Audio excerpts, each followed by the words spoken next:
So what does the DA do?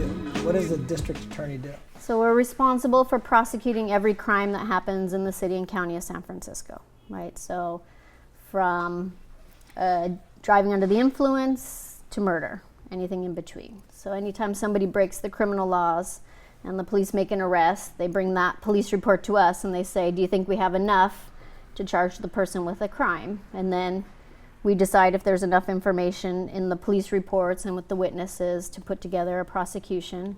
And if we do, then it looks like law and order, right? Then we get a jury, we put on witnesses.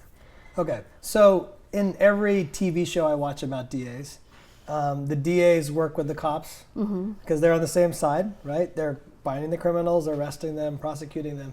But your DA is different in some regards, which is that he has gone up against the cops for behavior and other issues, racism and other things. Yeah. Can you just highlight that? Because that's very unique to San Francisco right now, where the DA is trying to bring that kind of justice internally. Maybe that's the way to look at it.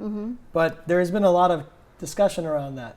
It's a lot happening right now around that. So I think this is similar to the war on drugs, where the whole country is now having this conversation about how do we want to be policed, right? And particularly communities of color and poor communities are saying we don't want to be policed as violently as we have been policed or as aggressively as we've been policed, and we want to change in that. And we're seeing that in Chicago, in Baltimore, and Ferguson. We're seeing that all over the country. In San Francisco, the issue we have, unfortunately, are quite similar to those cities, and I think it has been a shock for San Franciscans that are reading it to understand that even though we live on the tip of this peninsula in a very liberal city, we still have many of the same problems with policing because it's an American institution, and this area is no different. So we, a couple years ago, discovered some extremely racist text messages being sent by San Francisco police officers, and we were disturbed by them. I tried to address them with the chief, and he was less aggressive about addressing that than we thought he should be. And we felt like we couldn't let that stand, right? And for the DA, spending 30 years in policing, people feel like you should stand by police no matter what. But what he has said is, I'm for constitutional policing, not any kind of policing, right? It has to be good policing or it undermines everything. And I think most of us would believe that that's the right point of view. The problem is it's hard for people. It's hard for people to accept that kind of criticism of the institution. It's hard to accept it from an ally, that's somebody that's usually aligned with your interests. It's hard for us to say it, frankly. I mean, it undermines some of our own prosecutions. We get juries now that are like, well, I don't know if I believe police officers on a lot of things because they have, we're seeing that they have a lot of hatred in their hearts, some of them. So it has shooken those relationships, but I think it needed to happen. We can't prosecute cases that are based on racial bias, right? Our role is the fair administration of justice, to make sure that justice is meted out fairly for everybody, no matter where they grew up, what they look like, who their parents are, right? And we cannot do that if we're receiving the work of racist police officers. And so we have an obligation to San Franciscans to say, we're going to work hard to make sure that doesn't exist, so that when you come in for jury duty and you're sworn in, then you can rest assured that everybody is working to those highest principles that we have. So, I don't know, we're in the middle of a big fisticuffs, frankly, over the heart and soul of policing, but I think it's a fight we have to take on.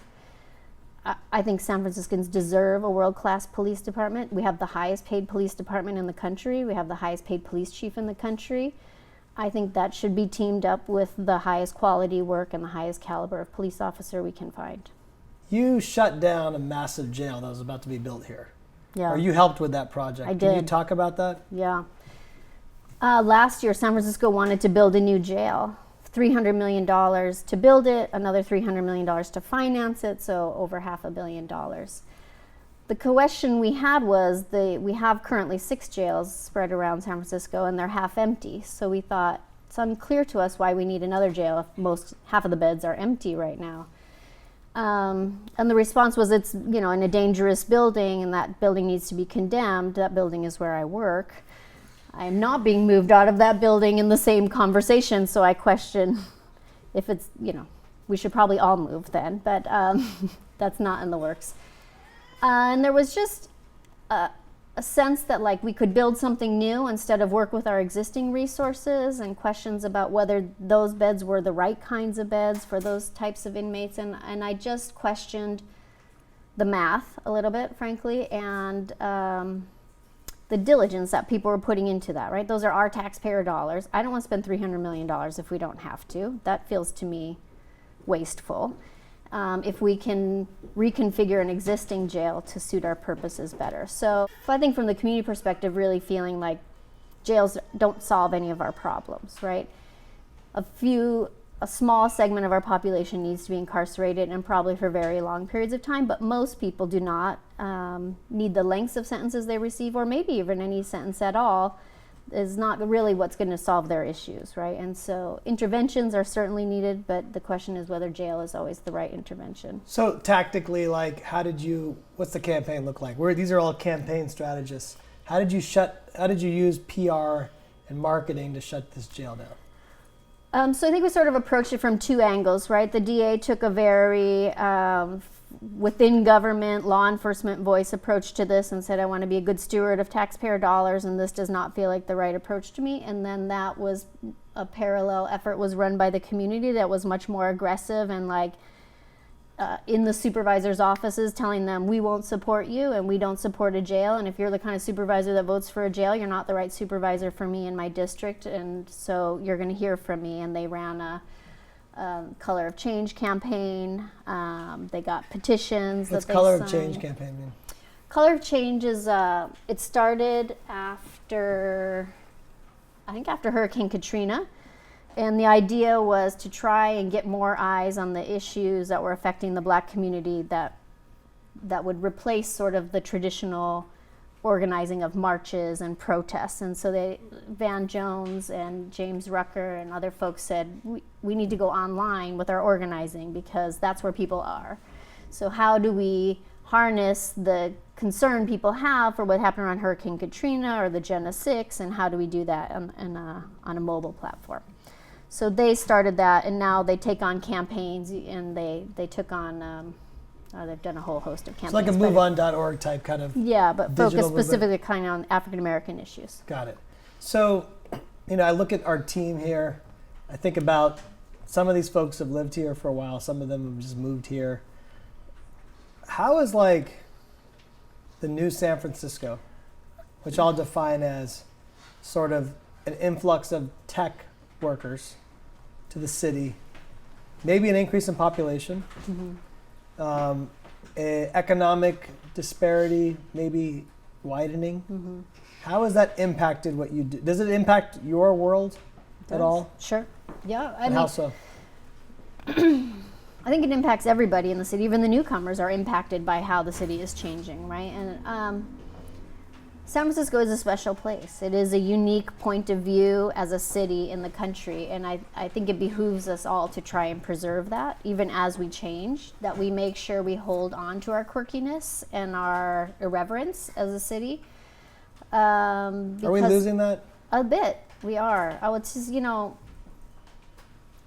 we're certainly losing a lot of the diversity that we had, right? So the African American population, when I started working for Mayor Newsom in 2007, was single digits, but high single digits, maybe like somewhere around 9%. It's now down to under 3%. And most of that is not middle class. Most of that is people that are extremely low income, that are in subsidized housing. And it creates a lot of disparity in experience for people because you have both race and class layered on top of each other.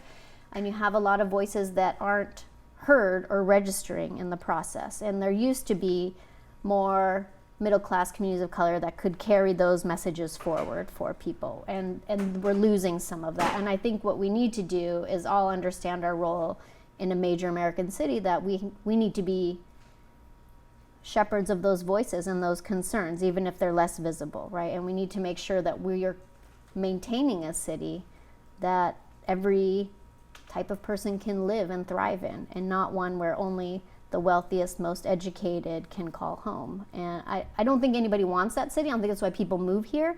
And so it's going to take all of us being very intentional about the policies we pass within City Hall and the way we walk the streets of our neighborhood and use the resources in our community to make sure that they're accessible to everyone.